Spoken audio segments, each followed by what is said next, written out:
Hello guys, मी प्रज्ञा, मी beautician आहे. मला parlour खोलून 2 वर्ष झालेले आहेत, पण मी आज फर्स्ट माझा व्हिडिओ बनवत आहे यूट्यूब चॅनलवर. आणि तो मी खूप हिम्मत करून, खूप जास्त विचार करून हे स्टार्टअप केलेलं आहे. बघू आता कसं होते. मला माहिती नाही मी काय बोलणार आहे. रँडमली जे मनात येईल ते बोलत आहे. प्लीज मला सांगा की काय कुठं चुकलं असेल तर प्लीज. मी मूळची नांदेडची आहे. माझं DED झालेलं आहे, पण मुलं लहान असल्यामुळे मी असं डिसिजन घेतलेलं आहे की पार्लर करून त्यांना सोबत ठेवून करू शकते असं माझ्या हस्बंडनी मला रेफर केलेलं आहे. त्यांनीच खूप सपोर्ट केला आणि त्यांच्यामुळं मी ह्या गोष्टी करता हिम्मत कराय. पण मला इंटरेस्ट आहे या गोष्टीमध्ये, म्हणून मी हे सगळं करायला तयार झालेले आहे.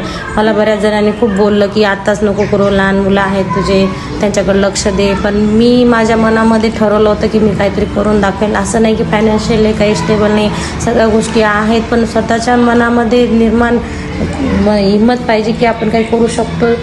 त्याच्यामुळं मी करते आणि मला करायची इच्छा आहे म्हणून ह्या गोष्टी करते मी. आणि मला ह्या यूट्यूब चॅनल खोलण्यामध्ये सगळ्यात जास्त म्हणजे मला सपोर्ट केला माझी बेस्ट फ्रेंड आत्ता झाली आहे, ती आहे प्रियंका. असं वाटते ती मला पहिलेच का नाही भेटली आहे. असं जाऊ द्या, ठीक आहे, ही आहे माझी प्रियंका फ्रेंड. हिच्यामुळं मी आज यूट्यूब चॅनल खोलायचं केलेलं आहे, हिम्मत केली आहे. तिनं मला खूप जास्त काही शिकवल्या आहेत गोष्टी.